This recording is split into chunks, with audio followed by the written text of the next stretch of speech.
নির্বাচনের হাওয়া বইতে শুরু করায় রাজনৈতিক দলগুলো ভোটের আগে পরের জোট নিয়ে চুলচেরা হিসেবে ব্যস্ত। এমন আবহে একীভূত হওয়ার কথা ভাবছেন তরুণ নেতৃত্বাধীন দুই দল, জাতীয় নাগরিক পার্টি ও গণ অধিকার পরিষদ। রাজনীতির মাঠে তারুণ্যের শক্তিকে এক করে একটি শক্তিশালী অবস্থান গড়তেই এই পরিকল্পনা চলছে বলে জানিয়েছেন দুই দলের একাধিক নেতা। এনসিপি ও গণ অধিকার পরিষদের প্রতিষ্ঠার প্রেক্ষাপট অনেকটা একই রকম। দুই দলেরই যাত্রা শুরু কোটা সংস্কার আন্দোলনের জেরে।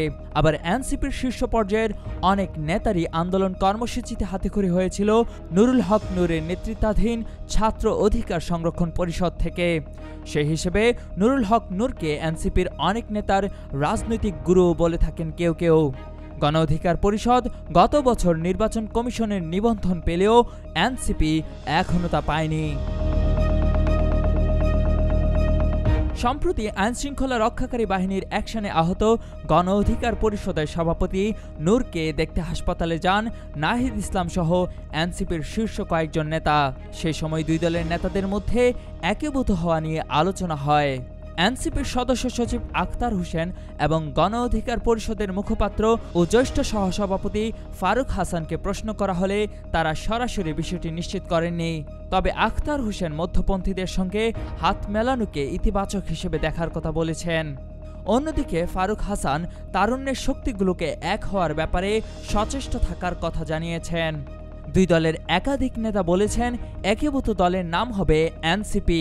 কতদিনের মধ্যে একীভূতকরণ হতে পারে এই প্রশ্নের জবাবে এক নেতা বলেন, নেতাদের ও কর্মীদের মধ্যে সমন্বয়ের বিষয় আছে, ফলে এটা বেশ সময় সাপেক্ষ ব্যাপার।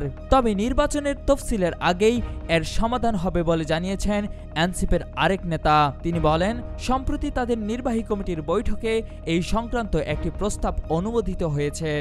সার্বিক বিষয়ে এনসিপির একজন নেতা বলেন, দেশের মানুষ এখন হয় বিএনপিপন্থী, নয়তো জামাতপন্থী বা ইসলামপন্থী, তবে ৮০% মানুষই মধ্যপন্থী। বিএনপি এই ৮০% মানুষকে ধারণ করতে পারছে না, ফলে বাংলাদেশে নতুন প্রজন্মের একটি চাহিদা তৈরি হয়েছে। তাই দেশের জন্য, রাজনীতির জন্য তরুণদেরকে সম্মিলিতভাবে রাজনীতির মাঠে থাকাটা জরুরি।